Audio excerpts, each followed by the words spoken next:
Did you know that your body is built for certain kinds of movement in different phases of your cycle?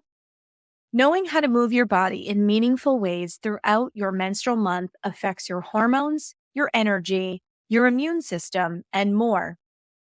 In this week's episode, I had the pleasure of sitting down once again with Leah Shirton, who is a trauma-informed yoga instructor. She shares her expertise to match your yoga practice with your cycle's needs. If you have yoga as part of your movement practice, this is an episode you won't want to miss. Hi, I'm Adrienne Irizarry. I'm an Eastern medicine practitioner who is passionate about women's health and helping women live their best lives.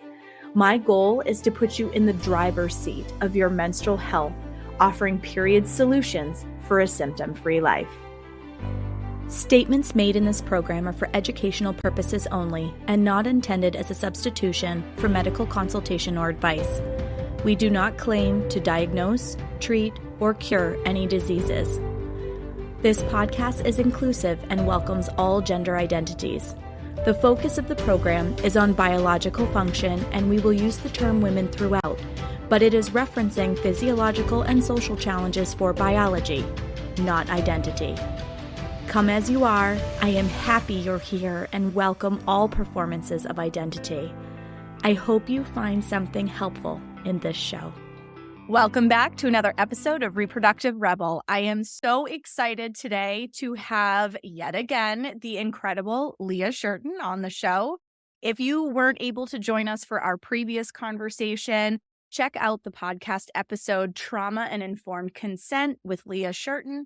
We had an awesome conversation about what it means to have true informed consent, how that makes people feel as they're going in for medical procedures, being seen as a patient, all of those kinds of things. Absolutely check it out. It was a beautiful conversation.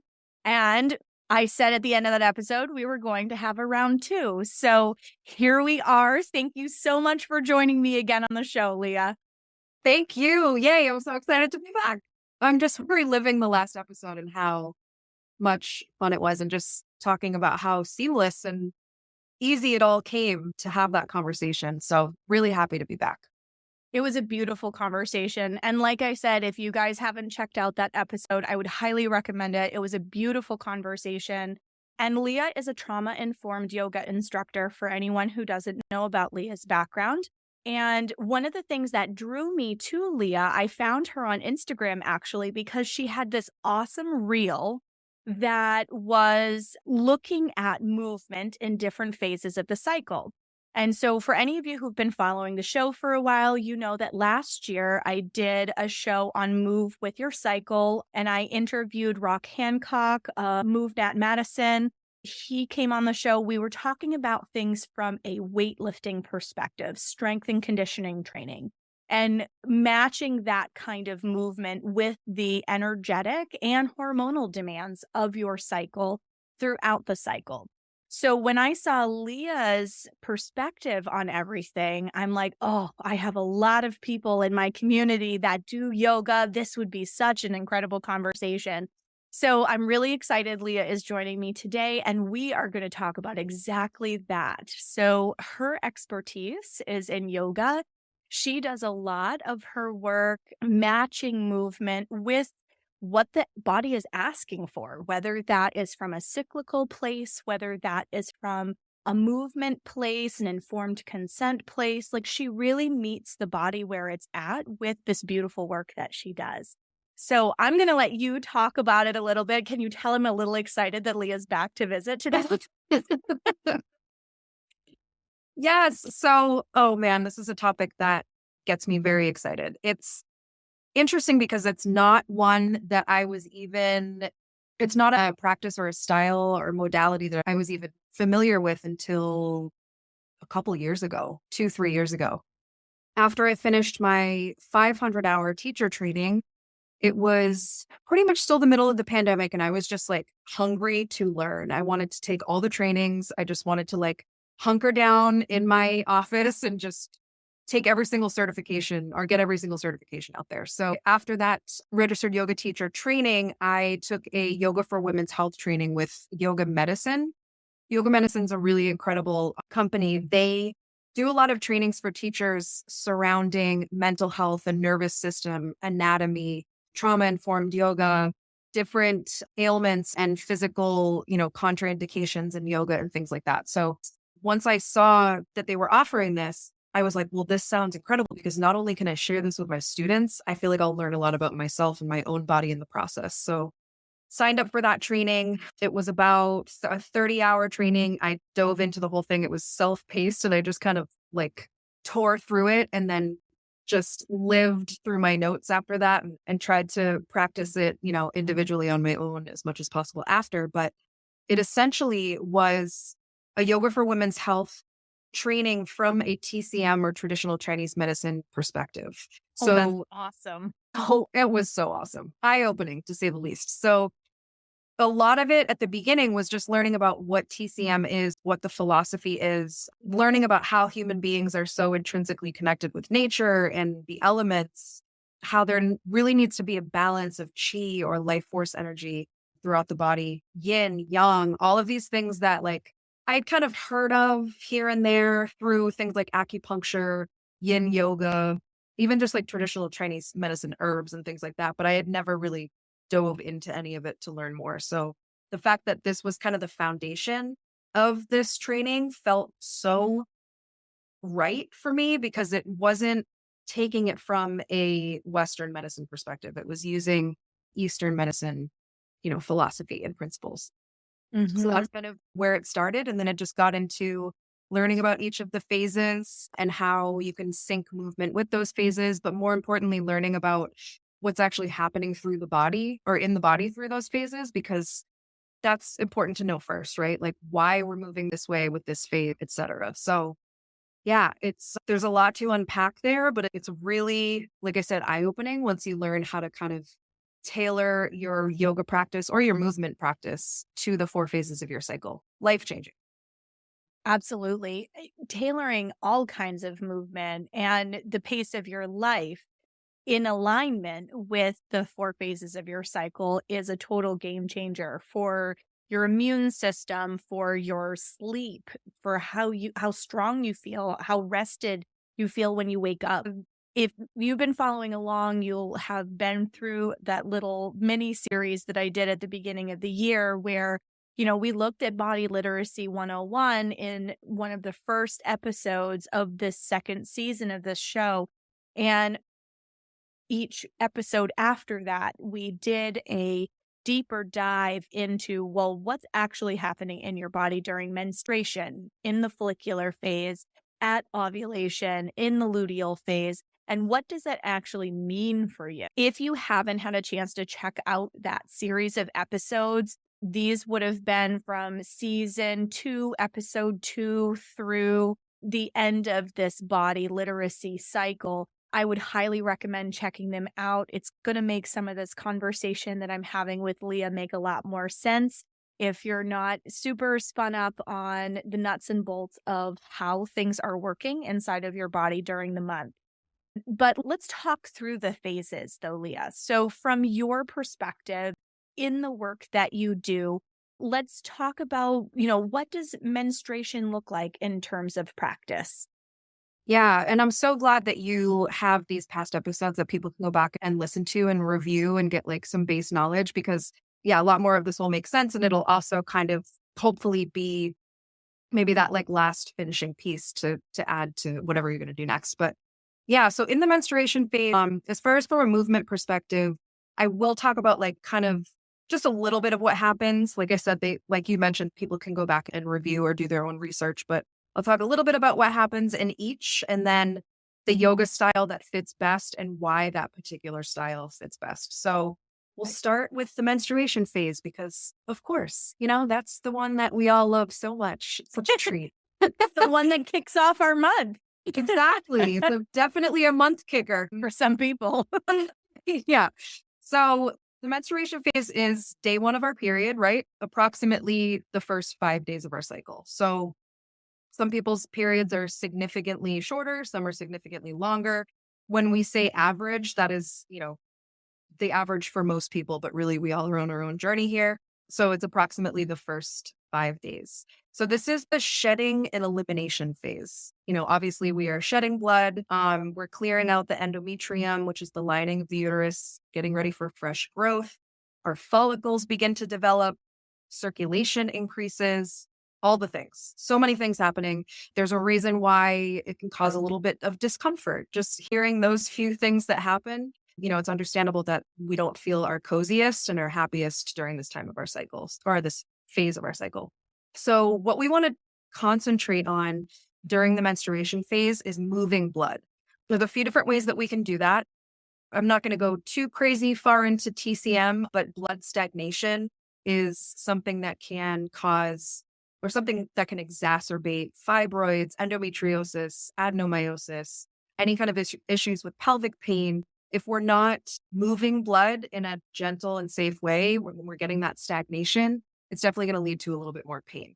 So where yoga comes in, and I do want to mention a lot of people, this is a kind of a general, I guess, not opinion, but thought for a lot of women in this phase of the cycle is like, you don't want to move, right? Like you shouldn't move, you shouldn't do anything. That's actually very far from true. So you do want to move your body. You just want to really do it in a gentle way. So the best styles to kind of focus on during this phase are like slow flow yoga, gentle, accessible, anything that's going to offer like a really fluid sequence, movements that are not super exaggerated or that aren't, you don't want to be challenging yourself, but you do want to allow for like an expanding and an opening. So in that style, there are some things that are obviously important to stay away from. Inversions, probably not the best idea. Standing on your head, yes, you can do it. It's probably not going to do anything extremely terrible or add to any issues, but it's easiest to stay away from. So standing on your head, doing even a lot of like downward facing dog, maybe just not as much during this phase. You want to concentrate on like a downward flow of energy. So think like low lunges, modified sun salutations, a lot of floor-based work. So maybe like only standing up a few times. Yogi squat, malasana is a really beautiful posture when you are going through this phase. Things like goddess pose, anything that is offering grounding and that downward flow of energy to allow for blood to circulate, for blood to not get stagnated, for it to move, to keep your uterus warm and things like that. So gentle, slow flow. You could even take a vinyasa class, but just really offer your body modifications and think about maybe moving a little bit slower than you typically would. Now, would you put yin yoga in that category? It's more fixed in terms of your positioning. That's a great question. So yin, and what I learned in this training is yin is safe to do during your menstruation phase, but it is a little bit more beneficial during the follicular. The follicular technically starts on day 1 of the period as well. So that's where it gets tricky. Like you are technically also in the follicular phase, the day that your period starts. So I think yin is totally fine. It's definitely safe. Obviously, because it's not vigorous movement, you are still offering yourself a lot of gentle space to breathe and to move and to stretch. But because yin gets into that connective tissue and the fascia, that can be, and it really just, this is all case by case, right? It's just kind of an umbrella or a foundation to build on. But typically yin, because it's getting into the connective tissue and the fascia, it can sometimes exacerbate issues with the pelvic floor, really just depending on what yin postures. So maybe staying away from like anything that's going to irritate the SI joint or the psoas or anything that is connected to the pelvic floor. But I think like hip opening yin is great during your period, stuff like that. Oh, look at that. I learned something new today.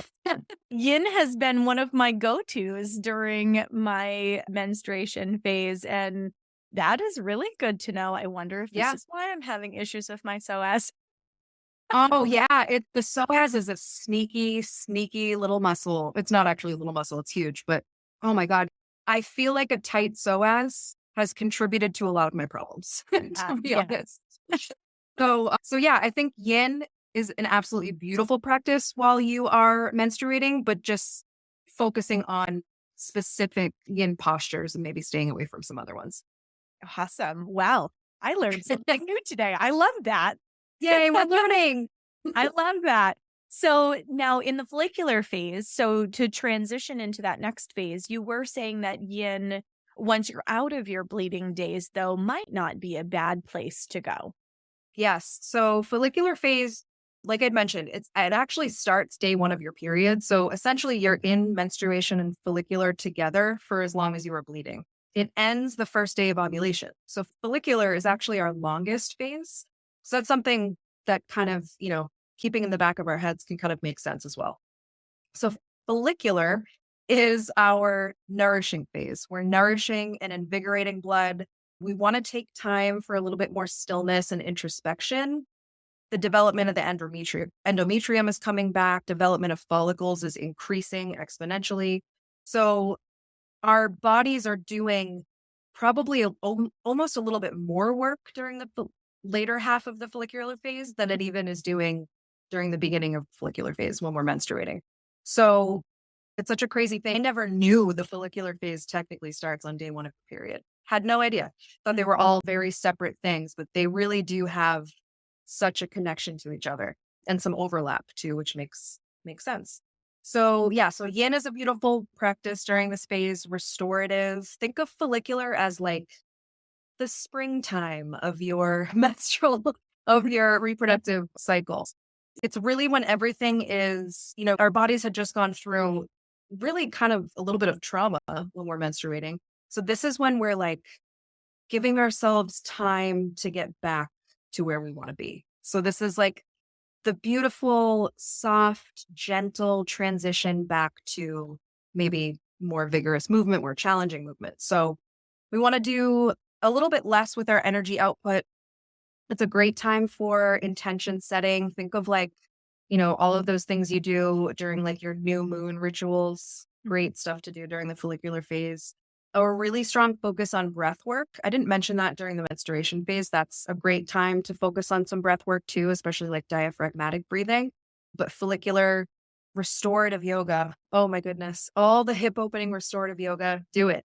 Do it in your follicular phase. Put your hands on your belly. Allow for like some nice big belly breaths. As far as like actual yoga and movement, think like forward folds, forward bends, side bends, heart closers, hip closers. So instead of like opening up our chest and doing back bends and opening up our hips and, externally rotating through our hips, we're kind of like thinking more of folding in, like going inward, kind of just like curling up and getting cozy with ourselves, if that makes sense. But yeah, the follicular phase, yin, restorative, maybe like some yoga nidra, like put on a meditation app, Calm or Insight Timer, do a little guided meditation before bed. A lot of floor-based supine postures, so postures on your back. Don't stand up if you can, if you can go through life that way. Stand up the least amount of time possible. Lots of props. Definitely give yourself a ton of modifications. Just take it slow because your body is really, really rebuilding a lot during this phase. Mm-hmm. I don't think people give themselves enough runway with the amount of rebuilding that happens. So like, in our culture, our Western culture, we tend to go hard or go home, and it doesn't matter whether we're bleeding or not. Well, even if you're one of those people who has kind of naturally been honoring that slowdown during menstruation, and I'm a big advocate for rest when you're menstruating, but balancing that with mindful movement, like you were talking about. But then by the time you're getting into the follicular phase, like you've just lost a whole bunch of substance. You have to rebuild substance and you're preparing substance in order for all of the yang activity that happens in your cycle to happen. Because, just as a quick review, the first half of your cycle is all about yin. It's all about the substance, the fluids, the things, the actual substantive things that prepare us for ovulation, prepare all of the pieces and parts for ovulation to happen. So should fertilization, excuse me, take place, that there's somewhere for it to go to have Right. a nice, happy, healthy home. Right. Right. So once we've lost all of that substance, there's actually a fairly significant rebuilding process that a lot of times we just don't honor that and we don't give ourselves enough time for that. So, like people who try to resume the normal pace of life by day 5, there's a reason you feel tired. Like, Right. giving yourself several days after to nourish your body with blood building foods, to do these types of restorative breathing practices and meditative and supine practices, like you're really giving your body a chance to, yes, you're allowing the movement so that things don't get stuck and stagnant because Mhm. anything that's stuck results in pain. But you're allowing the body to really rebuild itself without challenging the resources that you're putting into it because the output is more than what you're putting in. Yes, absolutely. So well said and so important to remember. Yeah, it's the season of yin is the two first phases of our cycle. It's when we want to be focusing on going inward, passive movement, cooling movement for the most part. Obviously we want to move blood and keep the blood warm, but we also don't want to be pushing our bodies to the point where we're overheating and exhausted and making ourselves bleed more. That is definitely not something that we want to do. So, yeah, it's so interesting because it's different for so many of us. So anything that I mentioned today, I should have made this disclaimer earlier. All of our bodies are so incredibly different. And this isn't going to be easy every single month to follow this exact framework. It's some months it's just not going to happen. But I will say as someone with endometriosis and pelvic pain, when I do follow this as much as I can, I do notice a difference. So, there are times like the holidays or summer or like busier times when it's not going to be super easy for you to be like, okay, I'm bleeding. I can only do gentle yoga. Like that's not realistic. Uh-huh. But if you can be mindful about it, if your life allows for that space to be mindful about the movement that you choose, you might see a difference. So yeah, that's my disclaimer. Should have mentioned it before. Yes, and different body constitutions require different things too, and I'm sure, Exactly. with the look at TCM that you had in your training, they covered that as well. Because, for example, somebody who has more of a cold body composition is going to Yes. need a little more vigorous movement than somebody who has more of a deficient heat kind of constitution or a yin deficient constitution. Yes. So, mindfulness around sweating, like only certain people can do Bikram yoga because for some people it's way too depleting. Hmm. So Yeah. you're absolutely right. This isn't a one size fits all. These are all very much general guidelines of things to be mindful of. And if you have questions about your individual situation, reach out to Leah, reach out to me. There is a free listeners group on Facebook, the Reproductive Rebel podcast listeners group. It's free. Ask questions like that in there. Hmm. We want to help support you in terms of finding answers that are going to fit your individual need because everybody's needs are different. But there are some broad generalizations, and these are some of the things that we're covering here. But you're totally spot on in terms of, yes, this is definitely a body by body, circumstance by circumstance kind of thing. Right. Yeah. As is life, it's gonna be different for all of us. But you mentioned yin yang deficiencies. I actually have a great quiz. So if anyone is curious about where their deficiencies or excesses might lie, I have a great quiz that I can offer that might give you a little bit more insight. And we can talk about that a little bit later too. But that was taking that quiz and really going through these questions and noticing these things about myself, also extremely eye opening. So yeah, some of us do need a little bit more, you know, vigorous movement during specific times in our cycle. Some need less. It just really depends on what those are. But leading us into the ovulation phase, also known as the shortest yet happiest, which is probably not a coincidence. And also not fair. Not fair at all. Like, who designed this? They are fired. So, oh man, I mean, just unreal. We gotta laugh about it, right? What else are we gonna do? Exactly. So ovulation is approximately a week and a half after menstruation, about 2 weeks prior to your next menstrual phase. So it is the shortest phase of our cycle, about 13 to 15 days before the start of your next period. And ovulation really is, it's like 1 to 3 days for most people. So if you're noticing in the middle of your cycle, you have this like crazy amount of energy and you're feeling a lot of joy, like nothing's really bothering you as much as it typically does, or you want to, you feel drawn to like move your body and like challenge yourself and sweat and just do maybe like movement modalities that you typically don't. Look at your Flow app or check out, if you're kind of figuring it out on your own with your own framework, just you might be ovulating at that particular time of the month. So it's funny, I am currently ovulating right now, and last like 48 hours, I've practiced power yoga. And I like power yoga. It's not my go-to typically, but I've really enjoyed it. And would I enjoy it in like a week? Maybe not as much. So it does make you think a little bit. So anyway, ovulation. We are in our movement energy phase. Yang energy is officially here. Yang, ovulation, summer, heat, warmth, active, masculine energy. So there is an increase of body awareness, an increase of circulation.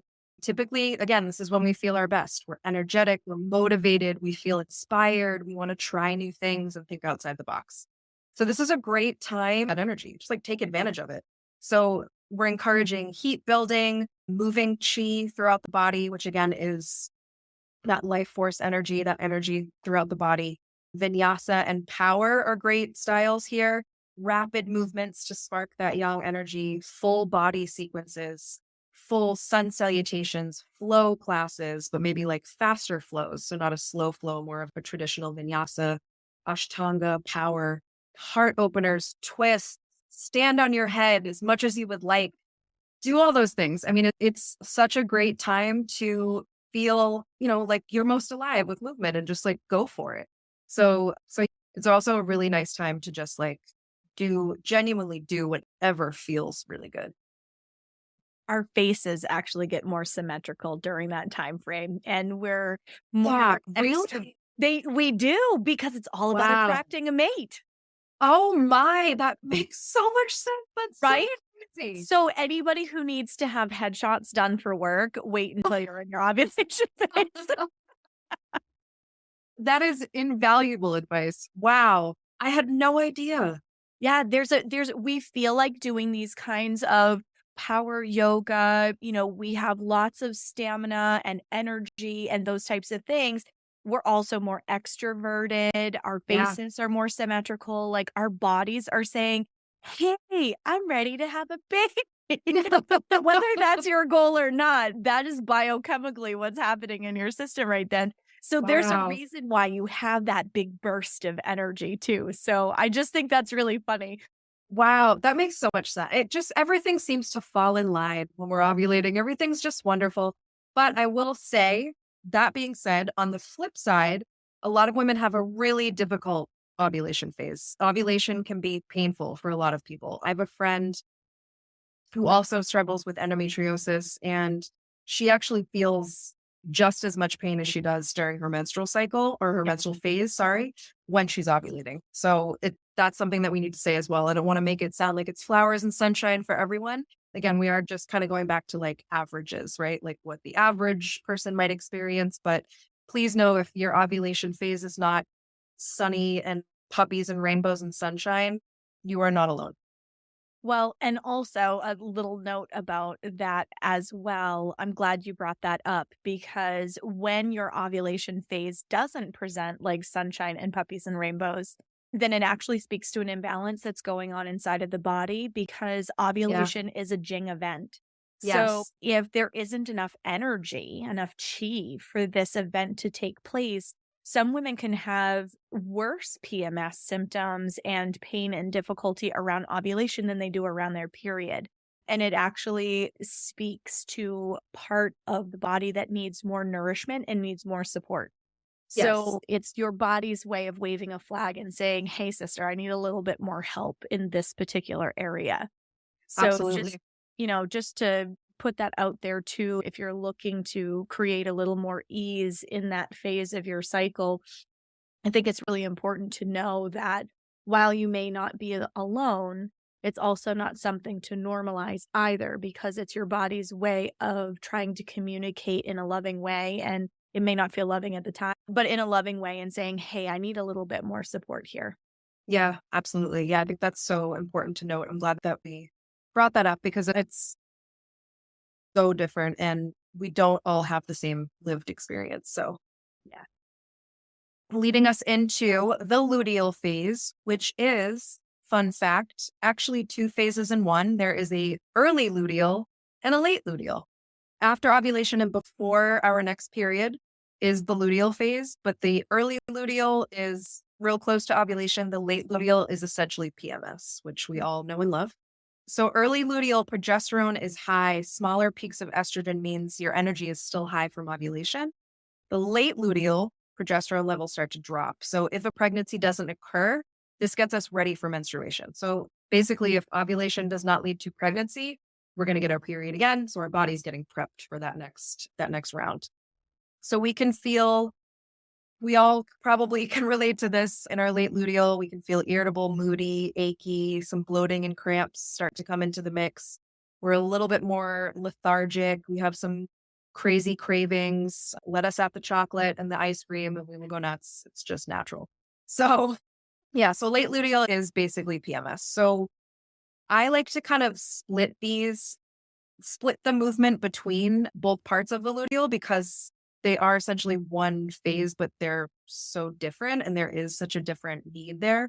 So typically right after ovulation in the early luteal phase, do a little bit of hatha, keep going with vinyasas, but maybe not power vinyasas, start to kind of tone it down a little bit, but also keep taking advantage of the fact that you have energy. That's okay to keep moving in a way that feels really good. Once you start to get closer to the late luteal and the PMS starts to come in and your body will definitely tell you it's coming, then we want to really go back to gentle. So getting back to maybe tying in longer shavasanas at the end of your practice, stopping in the middle of your practice. I mean, that's my training and my knowledge and practice and intuitive movement kind of comes in here. You don't, I guess this is another disclaimer. You don't have to do a full 60-minute class. You don't have to do a full 30-minute class. You don't have to do anything. Your body can decide at some point that it no longer wants to give the consent to move. And that's totally okay. In your luteal phase, you might, be working with a little bit of that early luteal energy still while your late luteal starts to slowly come in. And you might notice okay, I sort of was fired up at the beginning of this practice and now I'm just over it. I'm tired. I don't really want to do this. Bring in more props. Yeah. Bring in more props. Grab your blankets. Stop halfway through. Get into child's pose. Stop completely. Get off your mat. Lay down. Do what you need to do to take care of yourself. So I think that's something to remember as well. There's a balance of fast and still in this phase. We want to move and warm the blood during the first half, and then we want to really be taking care of ourselves during PMS. So think about descending movements in your late luteal. So maybe you're starting in mountain pose, you're starting standing, and you slowly make your way down to seated, and then you slowly make your way down to your back. Think of descending, getting back from that yang into yin energy. Pranayama, breathwork techniques, giving yourself, again, more space, getting your body ready for all that it's about to do. And like I said, longer shavasanas, guided meditations. If you're taking a public class and there's a yoga nidra class afterwards or guided meditation or sound bath or something, late luteal is a great time to stay for that. Get yourself cozy so you're driving home floating on a cloud and just, go to bed and get a good night's sleep. So that is, it's a tricky phase because we can feel really good at the beginning of it and it can sort of nosedive, so to speak. So it's really, this one's a big listen to your body phase for me. Absolutely. Because, for some people, that nosedive that you're talking about could happen 7 days prior to, their cycle coming. For some people, it's 5. A lot of times when things are a little more in balance, even when somebody is incredibly mindful about their movement and how they're expending their energy during, and not just with exercise, just in general, even when they're super mindful about how they're expending their energy throughout their cycle, it's not uncommon to start seeing that lull start to happen like 3 days before the period starts. You want Yes, to such a sleep a lull. little more. You're a little more introverted. You just kind of don't want to people and stuff, which Right. makes some of those poses like really beautiful because they are very inward in terms of their energy and you can just kind of be. Yeah, totally. Something I've noticed about myself, I feel like this is pretty relatable in the yoga world as a woman. When I'm in my late luteal phase and I'm, fully in the trenches of PMS, I fall into the comparison trap. So if I'm in a public class, taking a public class as a student, I get like kind of pissed at myself if I can't do something. I'm like, oh, my body can usually do this, or like she's doing it, or they're doing, it's just like, this is the phase where like we can get moody and irritable, not just with other people, but with ourselves. And I think that's why I think this is such an important phase for intuitive movement, because that self judgment gets a little heavier during the late luteal. So I think that's important to note is like, if you start kind of falling into the comparison trap or just feeling like angry at yourself because your body didn't move the way it did, 10 days ago, that's something to look at. So definitely just take the time to be kind to yourself, say nice things to yourself. Your body is about to go through it. So just settle down. You don't need to be in a competition with anyone, including yourself. Oh, I'm so glad you said that is such an important point. And it's one of those things that when we don't understand what's going on inside of our bodies, we tend to get into that space and then we get really mad at ourselves and that little critic inside of our head that we're locked in with, right, is the Yep. loudest voice that we hear Oh, yeah. all the time. Yeah. And so, we don't have the ability to hold space for that little Right. voice. I had a colleague of mine that referred to the fact that we had the full Pixar emotions cast inside of our head. And I thought it was like the best analogy because it's really true. With Yeah. different emotions, and those emotions can actually tell a story about imbalances and point to ways to support your body as well, which I think is really Yeah. fascinating. But because I'll have a lot of women who will be like, "Oh, I was really emotional." And I'm like, "Well, hold on a second. Tell me what that emotion was." Because you Right. can be emotional, but maybe you felt like a fire-breathing dragon, or maybe you cried at every Hallmark commercial. Like, I don't know, Right. There's you a know? wide range of emotions. Exactly. I'm like, so where does it fall on that spectrum?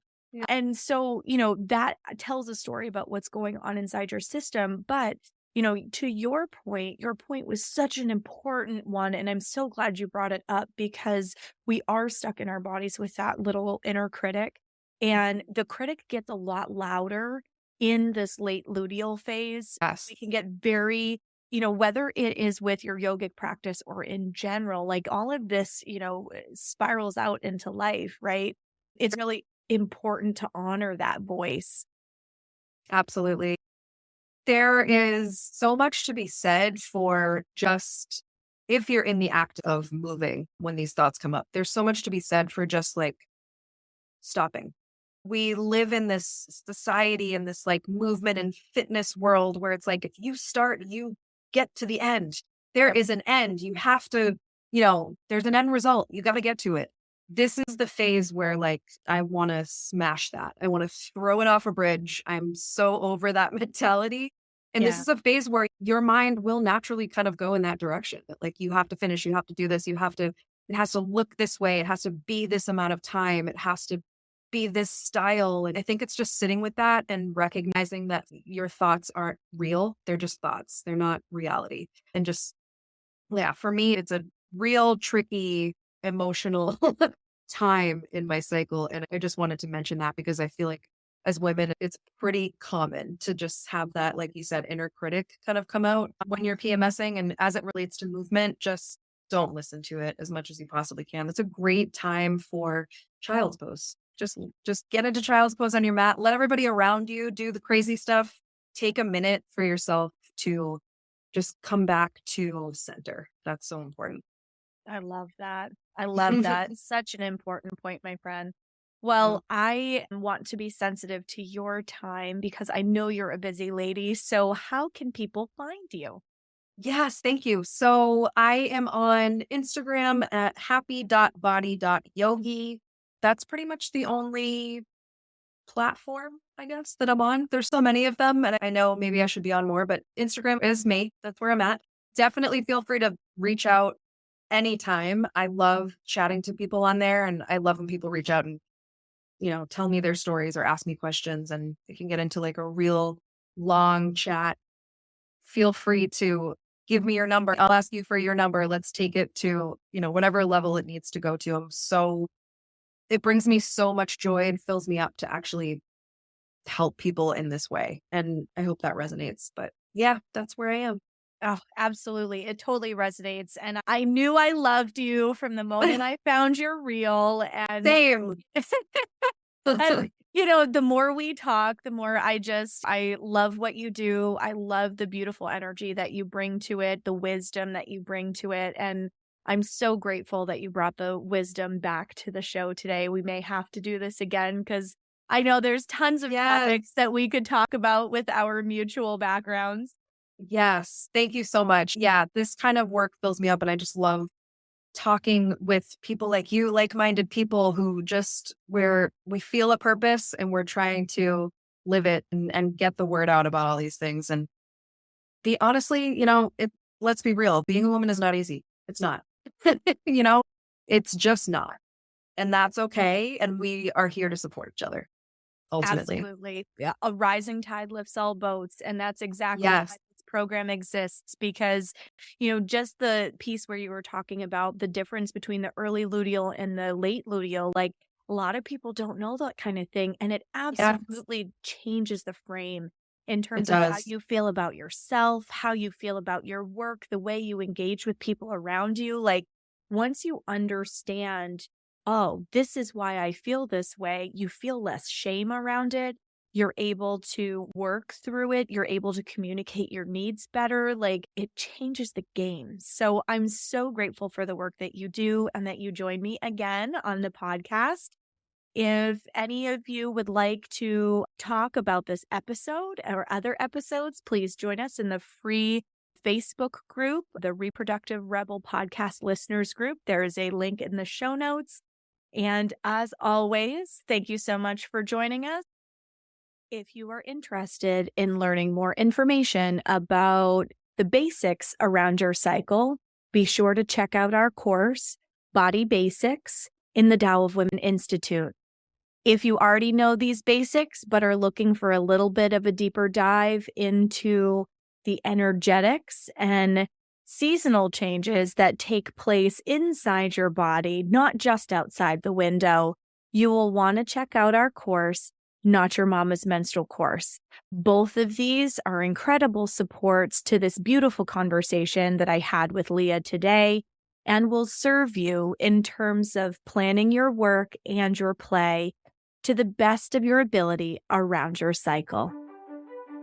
Thank you for joining me for another episode of Reproductive Rebel. Reproductive Rebel is recorded by certified peri-steam hydrotherapist, herbalist, sound healer, and Chinese nutritional therapist Adrienne Irizarry of Moon Essence LLC. If you are interested in setting up an appointment with Adrienne for one-on-one support, ordering from our store, or checking out our course offerings, visit our website at moonessence.life. Be sure to subscribe to our newsletter to get insider information on upcoming events and offerings. Join the conversation. Like us and follow Moon Essence Me on Instagram, Facebook, Twitter, or LinkedIn. Your voices make this program possible. Thank you all for your continued support.